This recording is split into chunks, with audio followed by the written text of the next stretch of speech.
Thomas and Rosie were the last engines to come into the station. "All right," said Terrence. "Everybody's here. Everybody ready to start a new day?"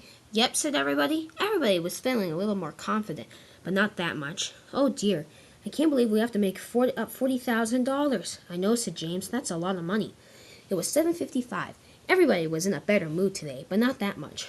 Gordon yawned. "Oh dear," he said. "I am tired." "So am I," said Thomas, "but we're doing this for Sir Topham Hatt." Suddenly, the guard's whistle blew. "It's 8 o'clock," said Trevor. "Everybody off, quickly." Thomas and Rosie puffed slowly out of the station. Hurry up," said Annie. Come along," said Clarabelle. They exited the station with Boko and Daisy. Soon the two diesels raced ahead. "Hurry up, you two," said Annie and Clarabelle. "Those diesels shouldn't be beating us." "We're tired," said Rosie.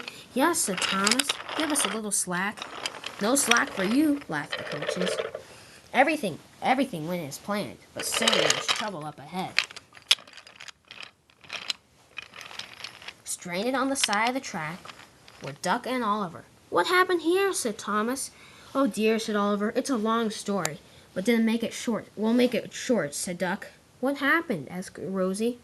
"Well, we had so many passengers on our train that we needed to go get an extra coach, and there weren't any left in the yard, so we were going to go to the station to get some." "Well, how'd you come off the track?" asked Thomas. "The points were jammed, and we couldn't stop in time. Can you please help us? 3 other trains have gone by, but none of them have offered." Thomas was about to say no, but Rosie interrupted him. "Of course we will," said Rosie. "Thomas, I saw Rocky back there by the scrapyard. Can you go get him?" Thomas was furious. "Rosie, we're going to be late." "That doesn't matter," said Rosie. "We're helping our friends here, Thomas." "Oh, fine," said Thomas. Thomas raced back to get Rocky.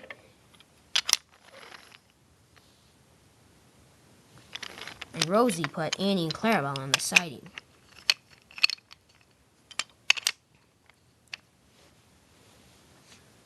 Thomas puffed crossly back into the scrapyard. "Huh," he said. "This is unfair," he said. "What's unfair?" said Rocky. "Huh, it's so unfair, though. Duck and Oliver are stranded on the track, and Rosie offered to help them. It's not fair. We're going to be late." "Thomas, just think of this, though. It's almost a blessing that Rosie did that." "Why?" asked Thomas. "Nothing's so good about helping somebody when you're going to be late." "Yes, but if you guys still want to win, if you guys want to have the best branch line ever, the passengers will see that you guys are nice. Then they'll vote for you because they like nice engines." "Oh, I guess you're right," said Thomas. "Maybe this wasn't such a bad idea after all." Soon Rocky was at work, and Duck and Oliver were back on the track.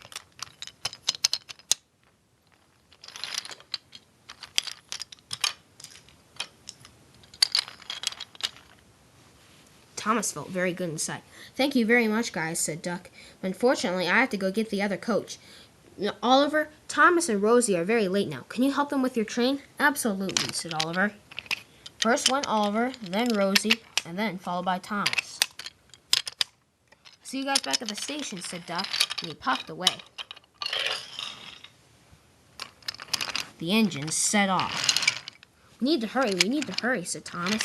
"Yes, indeed," said Oliver. I'm sorry we got off the track." "That's not your fault," said Rosie. "Accidents always happen to everybody. It was just luck of the draw here." The engines had to stop and wait for a couple of things along their way, but they still kept on going. Nothing could stop these determined engines.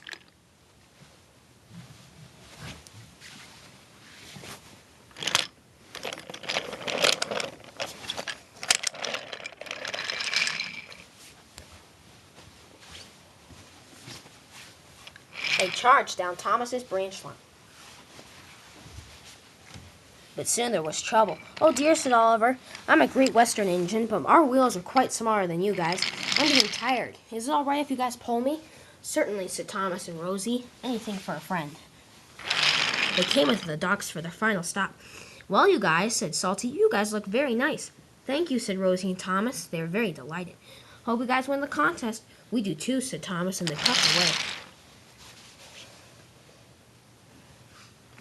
Thomas and Rosie felt like they had done a very good job. But when they came to the station, they were the last to arrive.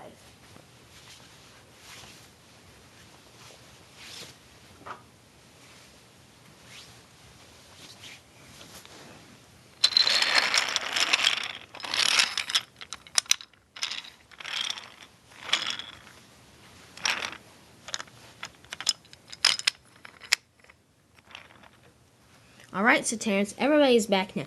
How'd their day go? Good, said everybody. That's great, said Terrence. Thomas and Rosie, however, noticed something very surprising. The station was packed. Wow, said Trevor, there's a lot of people here. Yes, said Thomas, what is this about? Well, said Gordon, our plan has been very successful. The passengers don't mind paying a lot for the tickets because they get to ride on new branch lines.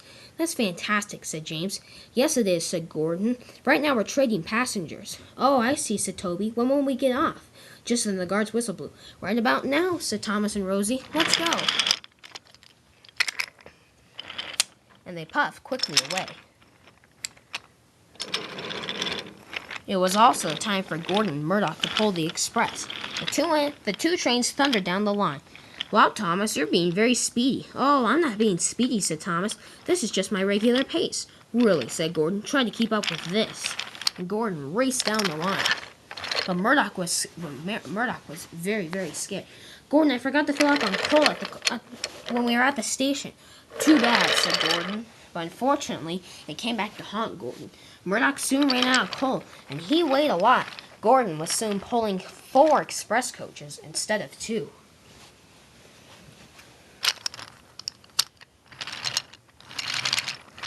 Gordon now had to divert into a siding and put the express coaches there. The only way, however, he could fit was if he put one express coach up onto the quarry mine tunnel. He knew this was dangerous, but it had to be done. Thomas and Rosie, meanwhile, trundled after them.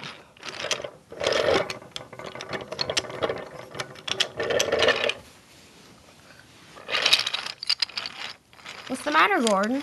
Asked Thomas. Gordon explained the situation. You better move, though, otherwise the train's going to be coming. Just then they heard a whistle. Oh no, said Murdoch. Here comes the train. And here did come a train.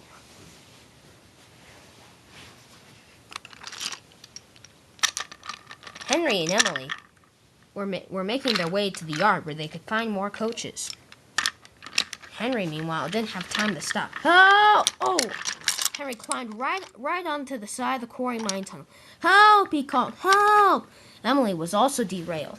The train was now pushed onto the main line, and Thomas and Rosie couldn't get through. However, help soon arrived, and soon everybody was on their way.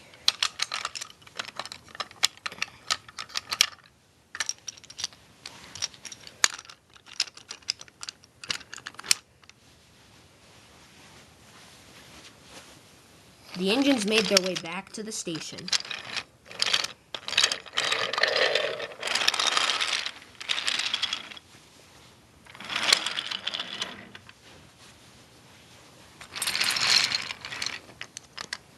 Gordon had to push as hard as he could to get Murdoch back to the station, but he soon did it.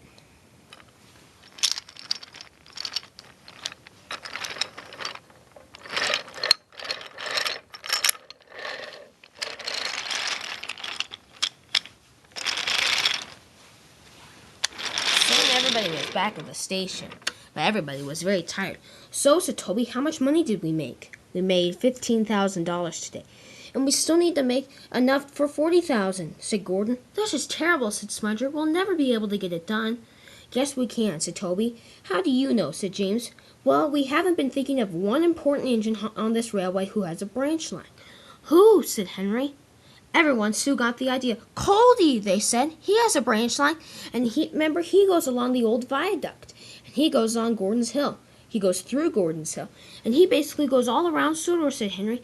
People will pay a lot of money to go on his branch line, even though his tickets are already expensive, said James. We need to have someone go tell him, said Gordon. I will, said Thomas. I'm gonna be determined to find Coldy. He's our last hope if we want to raise enough money. And Thomas puffed away very quickly.